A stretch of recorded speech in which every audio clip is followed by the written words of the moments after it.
Perfect. Okay. All right. I think we are good. Cool. Appears we are, I believe we're online. I'm just going to double check real fast. Never hurts to be sure. So, if we are online, welcome everyone. Thank you for tuning in. I'm Dr. Brandon Vanderwell, and this is part of the Aviva team. And we are doing a live webinar today with some of our wonderful employees that work at Aviva and have also had weight loss surgery themselves. And they wanted to share, and I think just hearing the journey that this um, is really helpful for so many people to understand like what is involved in the process and when you're really struggling with your weight and what that's like. And I think hundreds of millions, 100+ million people can identify with that in this country and are looking for help and are looking for ways of getting better. And you guys have lived part of that journey and have a lot of courage to come on here and share that with us. So if there are questions, you're welcome to check it out online. Put them in the YouTube chat.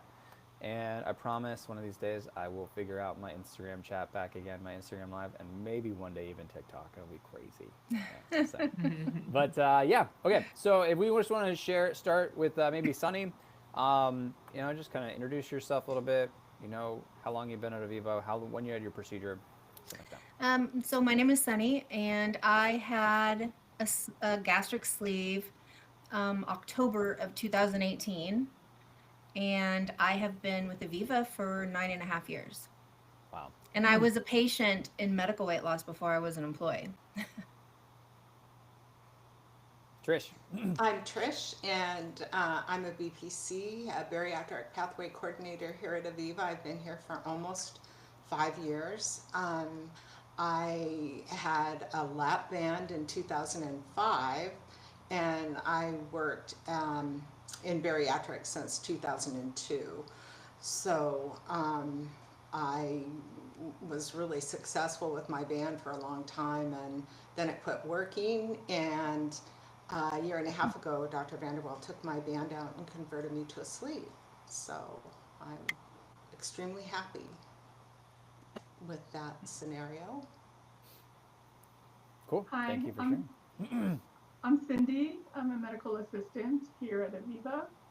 I joined Aviva a little over a year ago, and I had a gastric bypass with Dr. Vanderwell, and I'm extremely happy, and I have enjoyed working here at Aviva, helping my patients and helping Dr. Vanderwell educate the patients and giving them lots of courage. Yes. Cool. Well, ladies, thank you so much for joining. Dr. Tan, of course, is here as one of our other bariatric surgeons. Dr. Tan, how long have you worked at Aviva? Oh, I've been with Aviva for what, a year and a half now? Almost I 2 would now. say. Yeah, we're getting close Wow. to 2. Time flies. It goes by so fast. Yeah, I'm coming up on my 6th year here. So, Wild. yeah, no, it's great. It's a good journey. So, all right. So, I prepared a few questions. If you guys have any other questions or stuff comes up in the chat, please, please put it in there. But what is the thing that you were most worried about before you had surgery?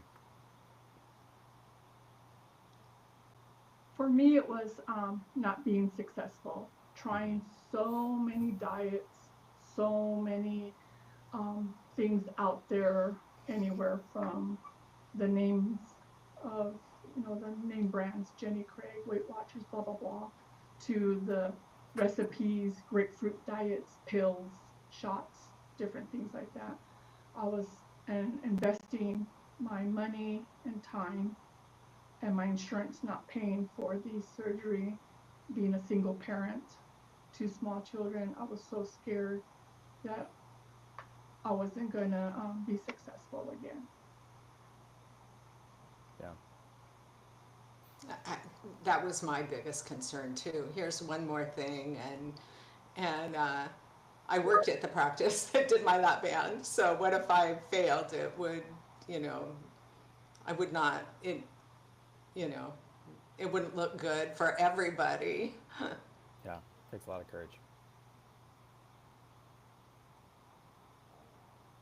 I didn't actually think I was a surgical candidate, and I had been just solely focused on medical weight loss with pharmaceuticals. And I did lose a significant amount of weight, but at the time, once I started working at Aviva and my routine changed just a tiny bit. It just and I was eating just a little bit differently, but still healthy. My metabolism had tanked so poorly that, I started gaining weight. And then I was working with surgical patients, and I started seeing, when they walked in after 3 month or 6 month with their head held high, and it was like, wait a minute, that's what I need to do. Yeah. So I actually, by the time I did it, I was not scared, but, and people thought I was crazy because I was getting my hair done the night before. Yeah. No, it does. It takes a lot of courage to kind of cross that line. But yeah, I mean, people have tried everyone's tried so many things by the time they come and see us. And what's nice is that people are understanding more and more that surgery is just a tool, and a tool that's very approachable for patients and is safer than getting your gallbladder taken out. And recovery-wise, is very, very doable. Most patients, especially that have, less, not super active jobs or like desk jobs, they're getting back to work sub 10 days, but for most of them. So, Yeah. all right. Thank you for sharing all that. What are the most positive and the negative things that you've experienced since having surgery? Pluses and minuses, highs and lows. Oh, well, for me, I feel more comfortable in my skin. I'm not short of breath. My hypertension is much better. Just, I feel better about myself. Yeah. Yeah. I have control of my appetite. That's a big thing for me. Yeah. Yeah. That part's. What about, like, Cindy? What about you? For me, it was like my lifestyle change, feeling great, discovering new eating habits, educating people. It really helped me. Negative was, it's not really that bad, but like having loose skin and not having to deal with that. But like I said, it's not negative, but it can be because you have to hide it and then have to deal with that. Or people sometimes saying to you like, "Oh, you don't know what feeling big feels like because you've been skinny your whole life," when they don't know your story Yeah. of being obese in the past. Um, so that's one thing that you have to cross. Um, Also, having to make a lifestyle change, it was kind of in the beginning very, very hard and challenging because you'd get the friends and family that would challenge you, and it was hard to push back and educate and tell them no, and really say to them, this is what I believe in and this is what I need to do. It's hard. It is extremely hard. Yeah. Tony, what about you? What's been the Well, best? I think, What's been a big difference, like kind of comparing, because you were a heavy medical weight, like big medical weight loss stuff, and then versus the surgery, like what are the differences there, plus and minuses? well, with medical weight loss, I mean, I didn't have the portion control, automatic portion control that you do get with surgery. So sure, I could still cheat on, myself. It's just me. I'm gonna, and I can eat whatever, but now I can't. So it's, I've had to change my relationship with food altogether, which I would say was probably the hardest thing for me in going out to eat. I would still want to order my own meal. I wouldn't want to share, and my family knew I could take 4 bites, but I wanted to feel like I just wanted to feel, I guess, normal in the beginning. I still wanted to, yeah, I still wanted to order that my own plate. And I would be so upset if somebody touched my plate before I was done, or if anybody got into my leftovers, because clearly I can eat a meal for, 4 days. So that was a really interesting thing for me to get truly upset over my food. But now it's great. Now that it's, I've learned it's just food. And, now I share or order off of the appetizer or whatever small plate. And I will say, these ladies saying it's just food, having just had a employee potluck last week, all of them are excellent cooks and make great food. So, yeah, some excellent dishes that they bring in. What's your experience? Yeah, Mimi.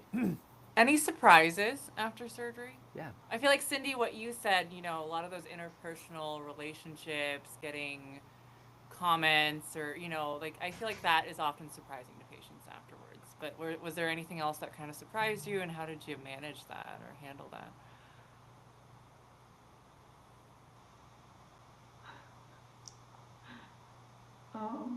Surprises, like, give us an example so I can. Just anything Well, I after can- surgery that was surprising. Yeah, or was everything as expected? I learned that I couldn't eat certain foods when I was away from my house until my body adjusted. And I learned that the hard way. Yeah.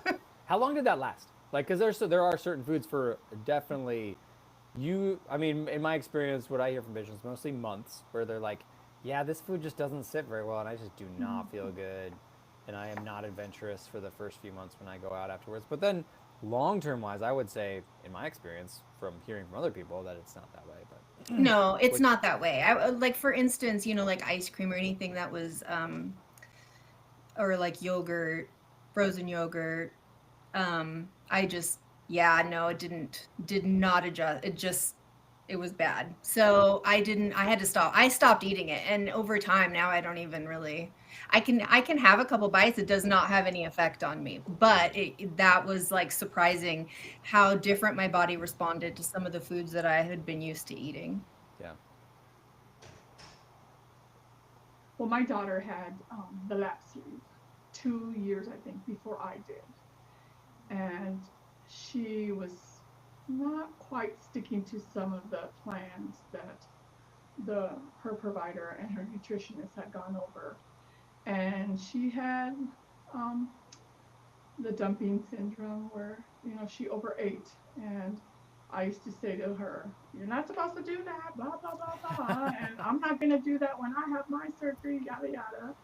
And I learned a lot from her of what not to do to have some of those surprises. But when I was trying to eat certain foods, like Sunny said, I was like, ew, that doesn't taste good. You do lose some tastes or wants for certain foods, and sometimes it doesn't come back, and you don't want to have it. And sometimes certain foods that you didn't really care for, you do like, and you do crave them. And still to today, there's certain foods, like I'll go through periods of times where I'll just want that, and that's all I'll have. And then there's other times where I'm like, oh, I'm tired of that, and I'll have something else. Yeah. Ice cream was a staple for me before. I mean, with the lap band, because there's no real dumping with the lap band, but Yeah. with the sleeve, it just makes you kind of sick. Yeah. Yeah, it's So- interesting that it does those things. For the sleeve people, and for your daughter too, Cindy, does the dumping part, does that last as long, or does your system kind of get used to it? Because I will get dumping syndrome, or if I have a trigger. So when I'm full, I start getting sweaty. I start sweating, and I know immediately my temperature's rising. I'm full. If I take one bite more, I'm under the table. I have to like excuse myself and go lay down somewhere for 20 minutes. And you know, I've even gotten sick. So does that I try really hard to listen to those signals. Well, Yeah, that's she a does that's a that. good question. I think dumping syndrome is a big fear that a lot of patients have out there. In your experience, do you ever get dumping syndrome if you're kind of, as we would say, sticking to the plan, or does it usually come if you're like, ooh, I knew I shouldn't have probably done X? Well, I think anything with sugar and, you know, sweets, you know, you're still going to get it a little bit. Even if you're trying to have a healthier version or you're just having a couple bites. Yeah. So Sometimes your stomach just doesn't want it. yeah, Yeah, my daughter still does. yeah. And I see her whenever we're together, you know, I see her face just get pale white and stuff. And I'm like, I told you, go over it. And she's like, I But is know, it Mom. usually, so this is what I in my experience, it's usually a feature, not a bug. Like the dumping syndrome kind of gives a little bit of a backstop almost of like, hey, I know this isn't something I should really do very often, eat very often, or eat too much of. And when you push that limit, then the dumping syndrome risk is like right there. Hmm. Yeah. I think it's a good thing, sort of, because it, you learn, you shouldn't eat that stuff. And, it stops you from making the choices that, at least it does me, you know. Yeah. Yeah, it does because I'm not really a rule breaker. I've always been like the non-rule breaker person. And learning from her and seeing her do that, I'm like, I am not going to go through that. So it really taught me from seeing her go through it. Like, I don't want to go through that. So it helped for me not to go through that. Here's a big question that I think a lot of patients really struggle with, which is why they always stay like, on one side of the line of the surgical weight loss field, which is I'm struggling with my weight. I understand that weight loss is just a calorie, I need to eat less calories. And if I just try harder and if I just get my act together a little bit more, I can get to that promised land and I can figure this out myself.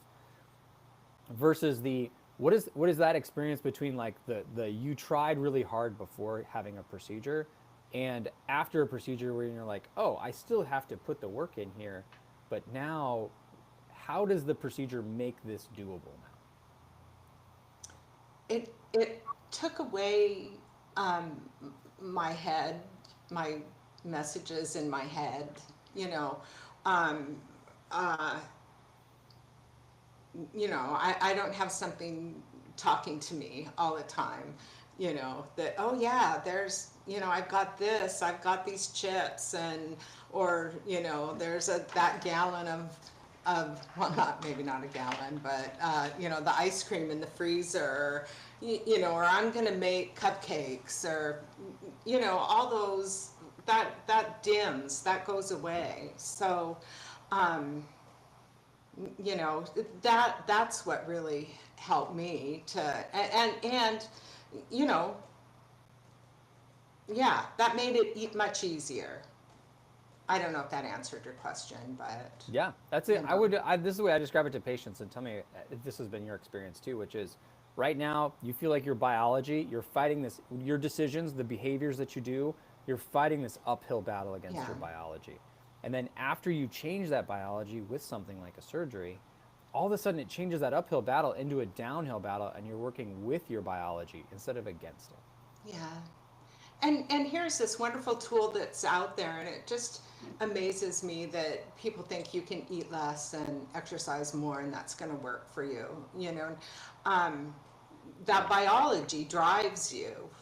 And when that Yeah. gets quiet, and it's technology. It's it evolved, and people shouldn't feel guilty about wanting to have bariatric surgery.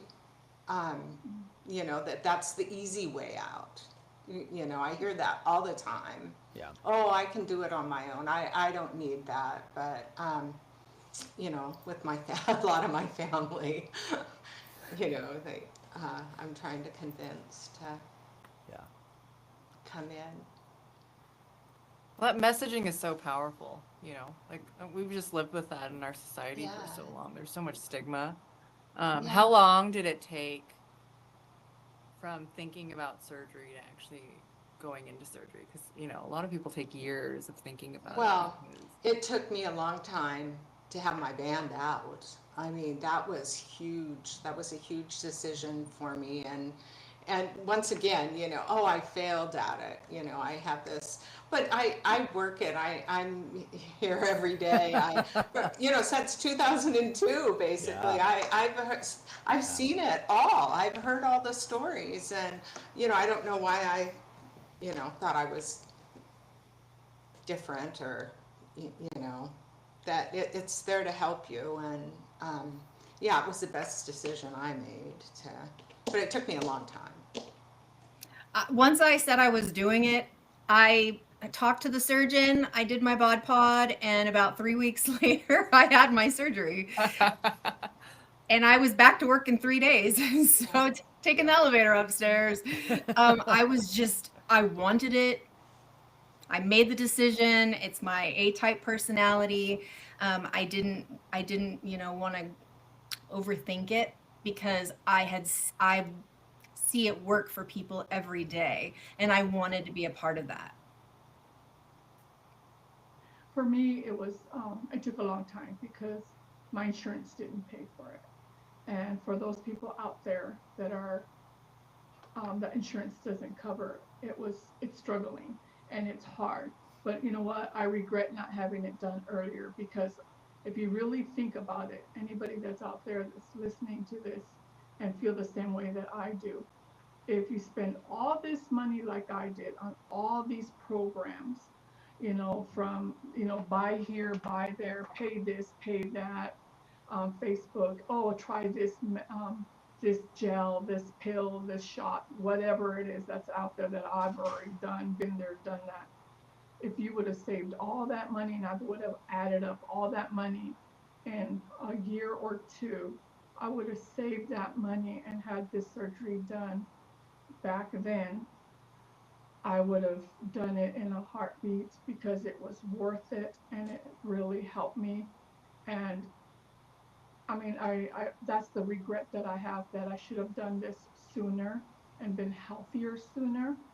I applied myself to do I mean, a lot of people are not going to do this, but I had 3 jobs. I worked really hard because that's what I really, really wanted to do. People thought I was crazy, but if you really want something in your life, you're going to do it. And I saved and saved. I tried to apply for, a credit card, whatever. I'm not going into all that, but anyways, what I'm saying is that stop spending money that's going to go nowhere, and just save your money and pay for a surgery like this. It's well worth it. And I regret that. I should have done it way sooner, and it's possible to do. Being a single mom with 2 children, no insurance, I would have done it sooner, because it's worth it. It is so worth it. Any medical issues that I had are gone. Any challenges that I had are gone. And it was worth it. Yeah. Thanks for sharing that to me. Medical weight loss. It's a good segue into medical weight loss and surgery weight loss. Like, can you guys share some of your experiences with both of those things? Like, how do they work? How are they different? How do they work together?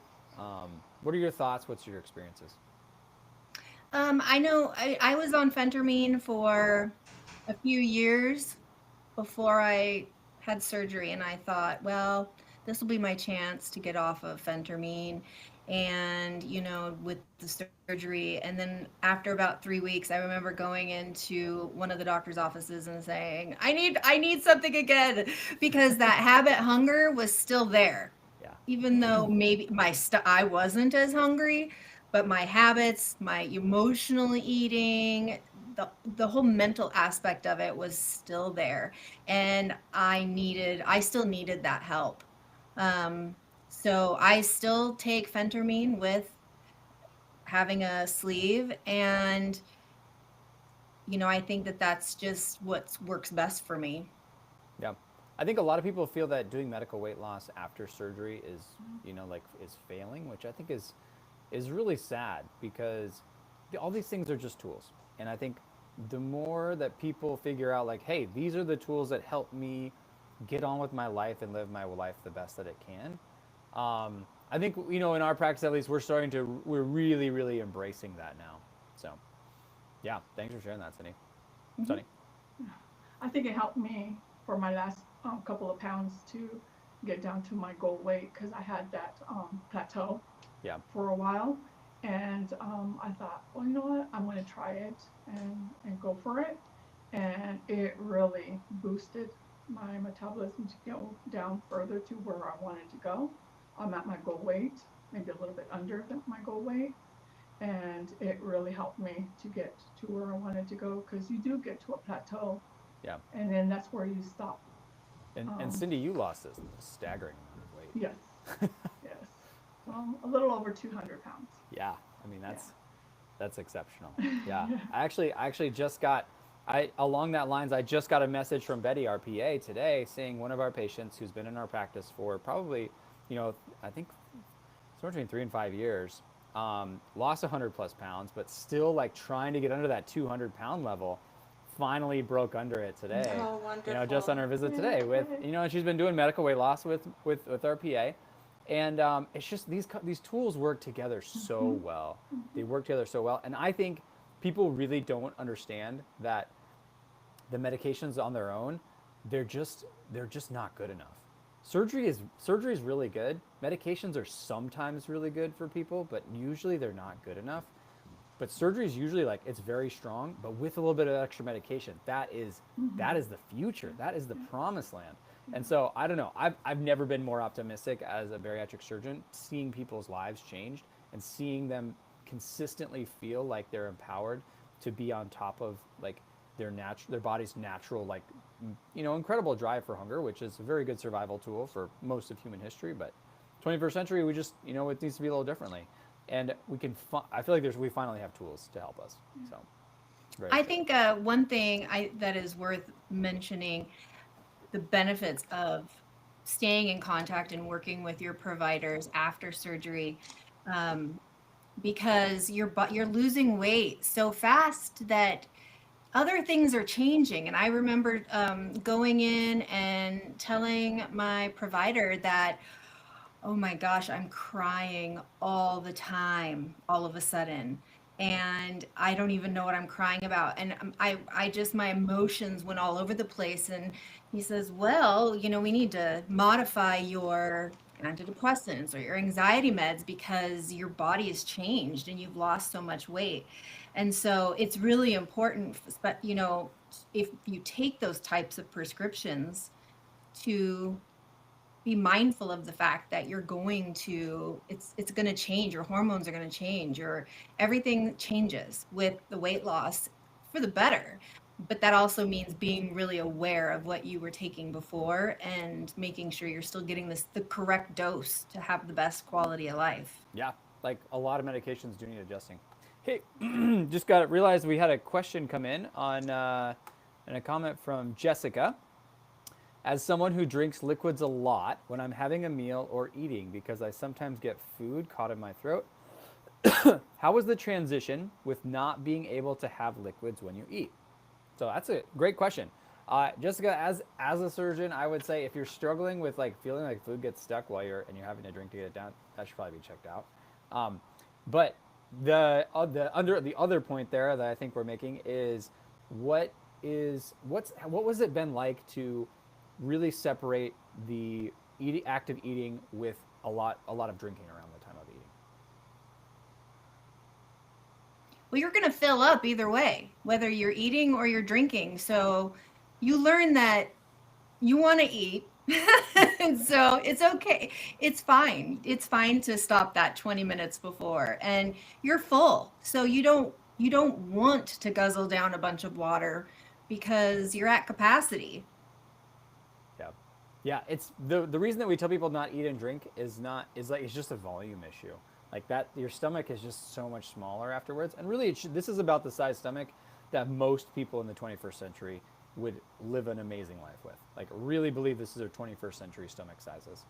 But just the volume of there is just not very big, so you can only put so much stuff in there. And you got to choose between, having healthy food, which you got to get in at some point, versus your liquid, which we can work on at times. Other ladies, what's it been like? For me in the beginning, it was hard because I was like, okay, I have to drink, okay, but then I have to wait 15 to 20 minutes.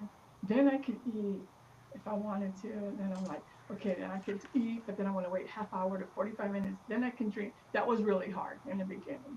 It took me, I want to confess, maybe like almost a year for me, because I had to remember and stuff. And then after that, now it's so easy, or I drink and then I wait even sometimes 30 minutes and I forget and I'm like, oh, I can eat if I want to. And then at home sometimes now I have Alexa and I'm like, Alexa, remind me to drink, remind me to drink.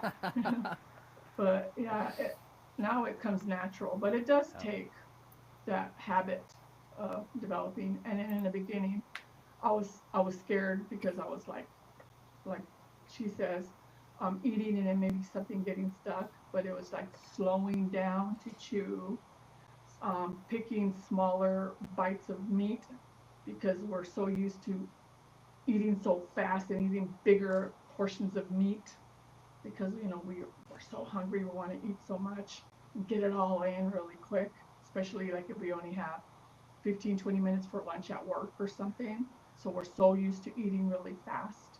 So that's what we have to learn and build the habit of smaller meat portions, especially smaller portions of something that's thick, and chew it more. Yeah, slow down, take little bites, chew your food to liquid. Yeah, because we eat with our eyes so much and we don't really realize it. So many times when Dr. Vanderwall and I work together, that's one thing that, we always ask patients, are you measuring your food? Oh yeah, how do you measure it? Well, I look at it.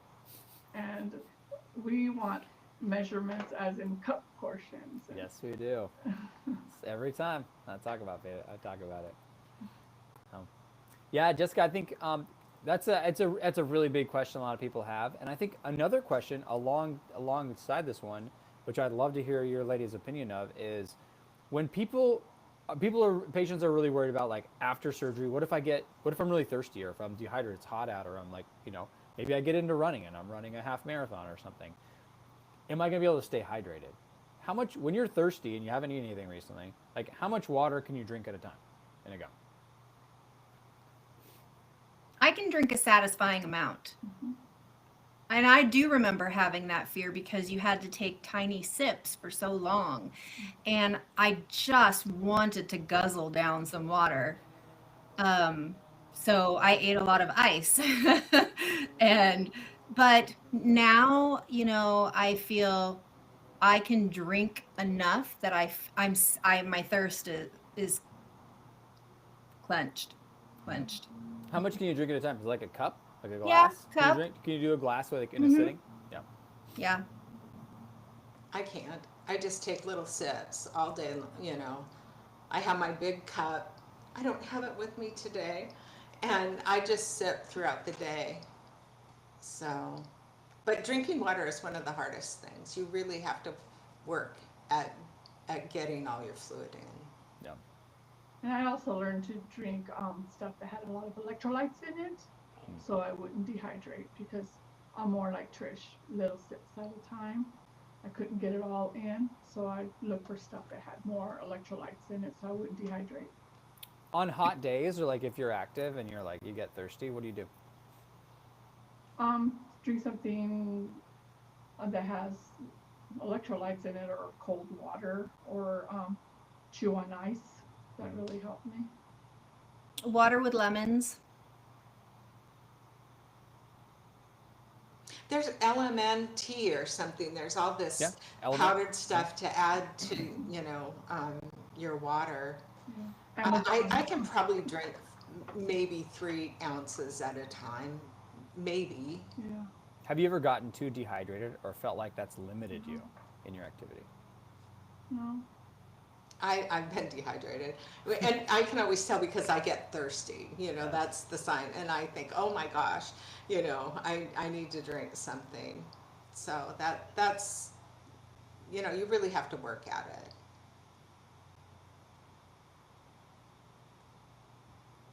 Cool. Do you have any regrets?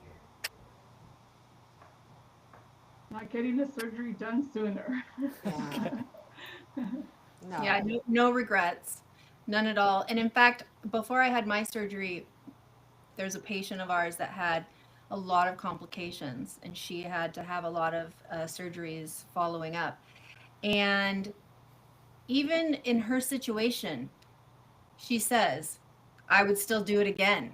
I would go through all this again to and have the surgery. So I've never regretted it for a moment. And it has changed it's changed a lot about me. Before I had lost weight, I felt invisible. And now I feel seen, but because I'm just average with everybody, my surroundings.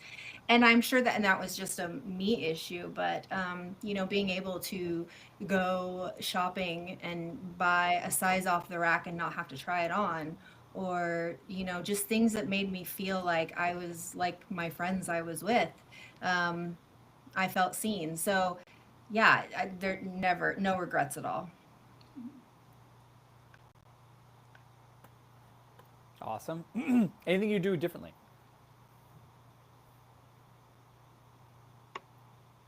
Exercise more. Yeah. Me too. Oh, going forward, definitely exercise. Moving is good. Nutrition. I really, really pay attention a lot to reading labels and really, really looking at nutrition. My husband and I always if we go to the store, he's always, I educate him so much, and he's always yelling across the aisle, this has so much sugar, or this has the, people stare at us all the time, or I'm always talking to somebody about nutrition or educating somebody in the store. And take your vitamins. Yeah. I mean, it's amazing when I talk to somebody that hasn't been taking their vitamins. Get your protein. What would you just say to people who are considering weight loss surgery, like who are kind of out there, they've been struggling, they've tried a lot of things? What would you say to them to say like you really need to seriously consider this? I always said I was a professional dieter, and I lose weight great, and I gain it back better, and that's been my life cycle. So investing in yourself and figuring out a way to make yourself a priority actually is a benefit to everyone in your life. So you're not being selfish, you're improving your quality of life to be more present and active for your significant other and your children and things like that. So I would say don't wait. Yeah, don't waste time. Diet and exercise, when it works, it's a very small percentage of people that suffer from morbid obesity that diet and exercise alone works. Yeah. Unfortunately.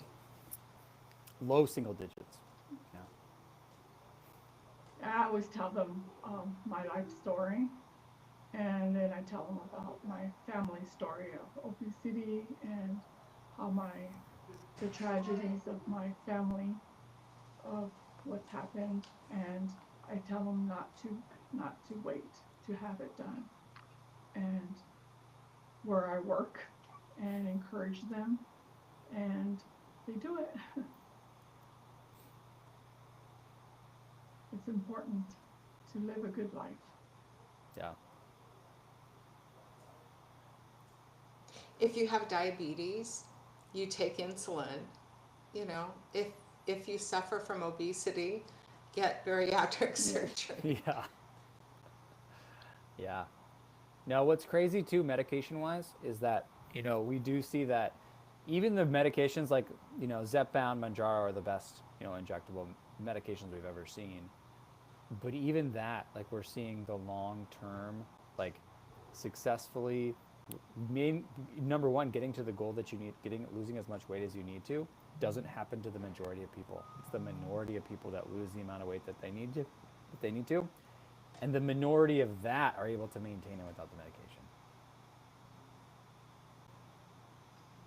Plus, the yo-yo diets just do so much damage to your metabolism that you're doomed. And the nice thing is with surgery, you kind of get that reset to a point where you can fix some of the damage you've done with all the strip mall diets you've fallen victim to.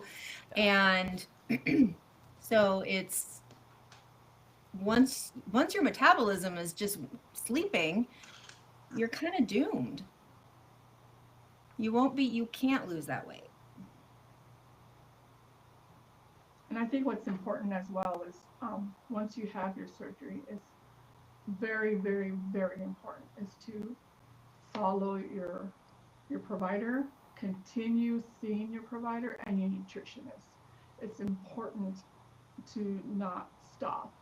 I think that when you don't have the support team that you have, and you stop having those appointments, it doesn't help either. You have to see them and continuously, even if you can't see them every month, every so often, because that really helps you. It really gives you that boost. It really helps you find solutions if you have a situation or a problem that comes up, or if you get to that point where you can't go any further, or you're at a plateau, instead of trying to solve it yourself or quitting, because I've done that before, where I just say, you know what, it's not worth it. I'm wasting my time. I'm wasting this, and you give up. You can't. That's why they're there for, to help you find why you're at a plateau, why you've gained weight, or why you're giving up, or what's going on. There could be something going on that you're not aware of. It's important to really, really continue seeing them. And I really feel that that's important. And I think the most telling thing in this time we've all spent together is that, like, Trish and I both worked at Aviva first, and so we know what goes on behind the scenes. And really, truly, what you see is what you get. And it's a staff that absolutely love their patients at all different spaces. And so for us to know the ins and outs and still want to go and have surgery, I think that says something. You hear the horror stories about people working at a certain restaurant and never eating it again because of what goes on. So it's true. It's that it is an amazing place, and Cindy wanted to work with us so badly. So yeah, I think that says a lot, and that we see so much success and happiness and lives turn around that we wanted it also. Yeah, absolutely. That's a good word. Dr. Tan, any last questions, thoughts? I think so. I mean, I think this was a great conversation. This is really fun. This is great. Oh, I've got one here. Okay. People that are on the weight loss, they've already decided. Let's say I've decided I'm going to have weight loss surgery. I'm in the path, or I just had weight loss surgery. Having been people that are, years plus out now, what is the best advice you can give to people to be successful with weight loss surgery?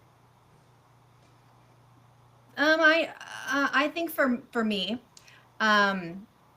you get to that pre-op diet, and all of a sudden a lot of people start to think, I'm never going to be able to eat again. I'm never going to be able to eat normal. I'm never going to be able to eat the things I like. I actually sabotaged myself and I had like some Chinese food during my pre-op diet because I was really struggling with that thought. And I can honestly say that yes, while your relationship with food changes over time, you still get to enjoy the foods that you love, and it's just in a much smaller amount, and that is okay because you're going to get the same emotional feeling when you're eating something that's 2 bites versus a whole bowl. So you will eat again, you will eat your favorite foods. So don't sabotage yourself in your diet, pre-op diet, because you want to have the most successful result. I don't know how many times I heard, especially around the holidays, and Thanksgiving is a huge celebration for people, and they grieve Thanksgiving, and you can still enjoy your meal. You just eat your protein first and have a little bite of everything else, and then you're satisfied. You don't want to eat that huge plate of food. You're satisfied on a very small amount of food. Yeah, And you it's get not- all the flavors still. Yeah. It's not the Last Supper. Yeah. Your last meal. Yeah. Cool. Well, ladies, thank you so much for being here, and thank you for all that you've shared and your experiences. And ongoing, thank you for caring so much about patients. Most of you, if you reach out to Aviva and you look for, you get some help from us, and this is what we love to do. And Sunny and Trish and Cindy, like, they all, Dr. Tan, we all really care about this. We love coming to work because we get to help people and we get to be a part of people's lives change. Like, I can't tell you how many people I've already seen today or gotten messages from that are just really finally able to break free of the prison that obesity can be, and just what a detriment it can be on your health and on your life. It's fantastic, and also what it does for your family. What you're with your kids and with your relationship with them and what you can do with them and the example that you are for them as well. So thank you so much, ladies, for all that you do and for helping love and take care of our patients. And if you're out there struggling, just reach out. Really, just if you take that first step is always the hardest, but our promise is we're going to take really good care of you, and you're never going to be alone, and you're going to do great. So. And then they're stuck with us. Yeah, it's like you're going to get sick of us. We bother you so Right. much about trying to do well. So, all right, everybody. Well, thank you so All right. much, and thank you guys for tuning in, and hope you all have a great day. Thank you. Bye.